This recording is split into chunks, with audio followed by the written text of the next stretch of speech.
మంత్రి సీతక్క సంచలన వ్యాఖ్యలు చేశారు. రాష్ట్రంలో ఫుడ్ పాయిజన్ ఘటన వెనుక కుట్రకోణం ఉందంటున్నారు ఆమె.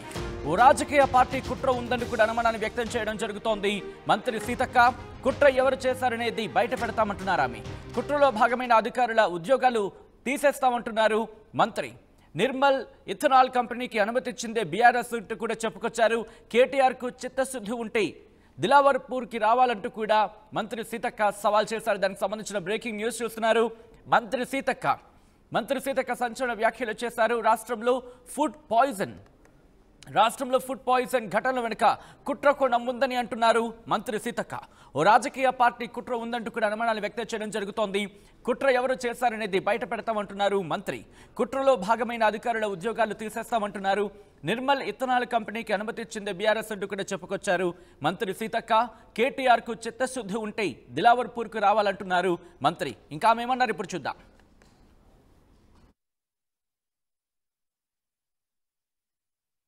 ఇవాళ గురుకులాల గురించి కూడా మేము చెప్తా ఉన్నాం. ముందుగాల కేటీఆర్ మీ హయాంలో ఎంతమంది చనిపోయారో ఆ రోజు ఒక్కరి దగ్గర కూడా మీరు పోలే. కనీసం ఇప్పుడైనా ప్రతిపక్షంలోకి వచ్చినావు కదా, ఈరోజు పోండి. మొన్న వాంకడి ఘటనలో మా మంత్రులు నలుగురు ఫాలోఅప్ చేసినాం, నేను కూడా ఫాలోఅప్ చేసిన. మా దామోదర్ రాజనరసింహ గారు రెగ్యులర్గా అక్కడ హెల్త్ మినిస్టర్గా వారు ఉండి ఎప్పటికప్పుడు అందుబాటులో ఉన్నారు. 2 మినిస్టర్లు అక్కడ చేసిండ్రు.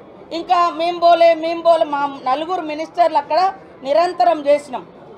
అదే కాకుండా 16 లక్షలు ఖర్చు పెట్టినాం అమ్మాయిని బతికించడం కోసం. మధ్యలో అమ్మాయి అంటే కొద్దిగా కోలుకున్న తర్వాత సడన్గా మరి హార్ట్ స్ట్రోక్ లాగా కార్డియక్ అరెస్ట్ తోటి మళ్ళీ కోమాలోకి వెళ్ళిపోయి చనిపోవడం జరిగింది. అయినా కూడా మా యొక్క ఎమ్మెల్సీ దండే విఠల్ గారు మొత్తం అక్కడ కాపలా ఉన్నట్టుగానే ఉండి పర్యవేక్షణ చేయడం జరిగింది. మరి హైదరాబాదు నిమ్స్ కంటే ఇంకా అత్యున్నతమైనదైతే నిమ్స్ మన అందరికీ అత్యున్నతమైన హాస్పిటల్. దాంట్లో మేము ట్రీట్మెంట్ ఇచ్చే ప్రయత్నం చేసినాం. 25 రోజులు ప్రయత్నం చేసినాం. అంతిమంగా సరే కొన్ని ఇబ్బందులతోటి ఆమె చనిపోయింది.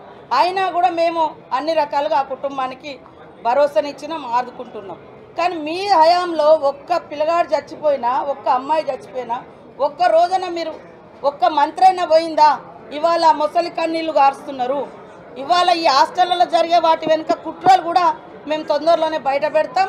ఖచ్చితంగా కొంతమంది హాస్టళ్లలో ఉండేటువంటి వాళ్ళతో కూడా కొన్ని లింక్స్ పెట్టుకొని అవన్నీ ఏమేమి జరుగుతున్నాయో అవన్నీ కూడా బయటికి తీస్తాం.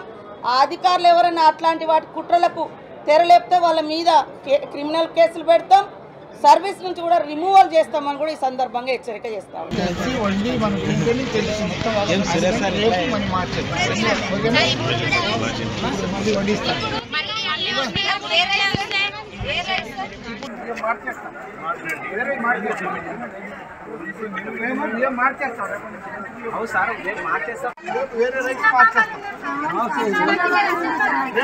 జరగదు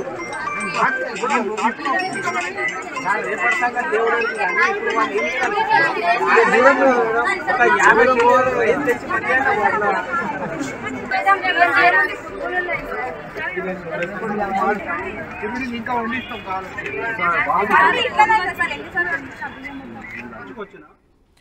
అంశానికి సంబంధించి అప్డేట్స్ అందించేందుకు మా ప్రతినిధి మధు ఫోన్ లైన్లో సిద్ధంగా ఉన్నారు. At the same time live లో కూడా సిద్ధంగా ఉన్నారు. మధు, ఇటు మంత్రి సీతక్క కీలక వ్యాఖ్యలు చేయడం జరిగింది, సంచలన వ్యాఖ్యలు చేయడం జరిగింది. మరి ముఖ్యంగా ఫుడ్ పాయిజన్ వెనుక కుట్రకోణం ఉందంటూ కూడా అనుమానం వ్యక్తం చేయడం జరుగుతోంది. ప్రభుత్వం ఇన్వెస్టిగేషన్ ప్రారంభించిందా లేకపోతే ప్రారంభించబోతోందా? ఎగ్జాక్ట్లీ దానికి సంబంధించినటువంటి ఆధారాలను సహా బయట పెడతామనేటువంటిది మంత్రి సీతక్క మాట్లాడారు.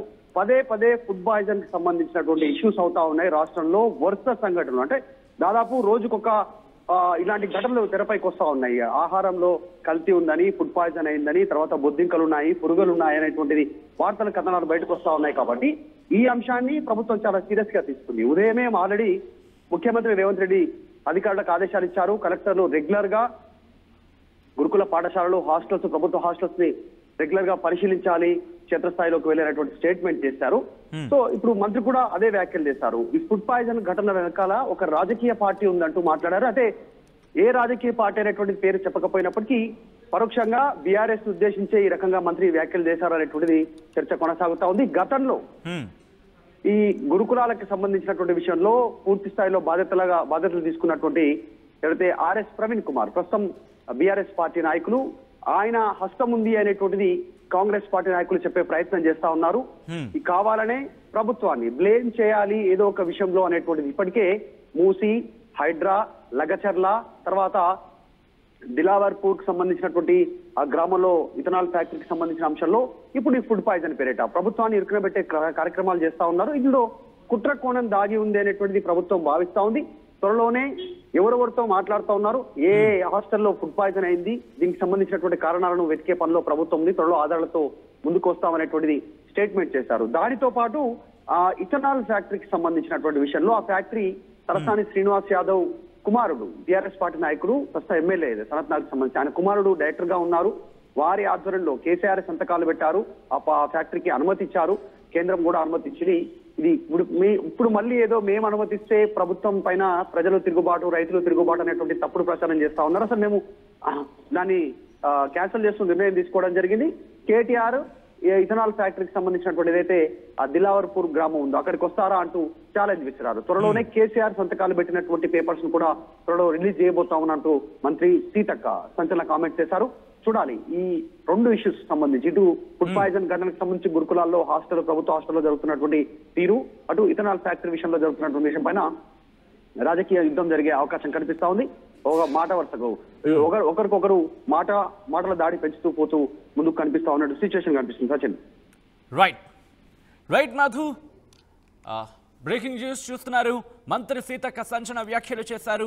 రాష్ట్రంలో ఫుడ్ పాయిజన్ ఘటనల వెనుక కుట్రకోణం ఉందని అంటున్నారు మంత్రి సీతక్క. ఓ రాజకీయ పార్టీ కుట్ర ఉందని అనుమానాన్ని వ్యక్తం చేస్తున్నారు. కుట్ర ఎవరు చేశారనేది బయట పెడతామంటున్నారు మంత్రి. కుట్రలో భాగమైన అధికారుల ఉద్యోగాలు తీసేస్తామంటున్నారు ఆమె. నిర్మల్ ఇథనాల్ కంపెనీకి అనుమతి ఇచ్చిందే బీఆర్ఎస్ అంటూ కూడా సంచలన వ్యాఖ్యలు చేశారు. కేటీఆర్ కు చిత్తశుద్ధి ఉంటే దిలావర్పూర్ కు రావాలంటూ కూడా సవాల్ చేశారు మంత్రి సీతక్క. ఇంకా ఆమె ఏమన్నారో సార్ చూద్దాం. ఇవాళ గురుకులాల గురించి కూడా మేము చెప్తా ఉన్నాం. ముందుగాల కేటీఆర్ మీ హయాంలో ఎంతమంది చనిపోయిర్రో ఆ రోజు ఒక్కరి దగ్గర కూడా మీరు పోలే. కనీసం ఇప్పుడైనా ప్రతిపక్షంలోకి వచ్చినావు కదా, ఈ రోజు పోండి. మొన్న వాంకడి ఘటనలో మా మంత్రులు నలుగురు ఫాలోఅప్ చేసినాం, నేను కూడా ఫాలోఅప్ చేసిన. మా దామోదర్ రాజనరసింహ గారు రెగ్యులర్గా అక్కడ హెల్త్ మినిస్టర్గా వారు ఉండి ఎప్పటికప్పుడు అందుబాటులో ఉన్నారు. 2 మినిస్టర్లు అక్కడ చేసిండ్రు. ఇంకా మేము పోలే మా నలుగురు మినిస్టర్లు అక్కడ నిరంతరం చేసినాం.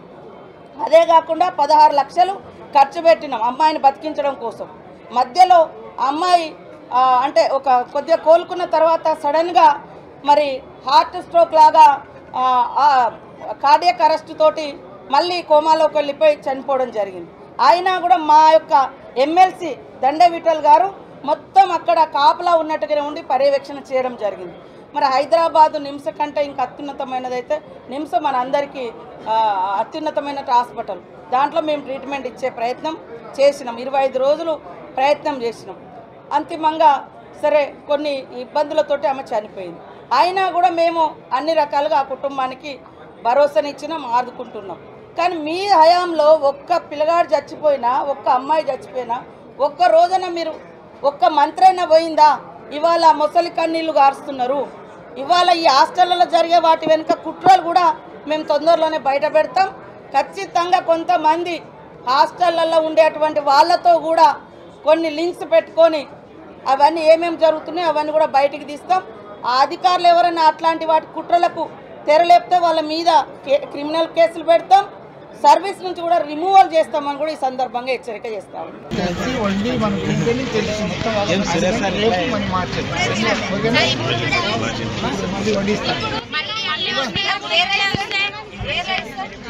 మార్చేస్తాం.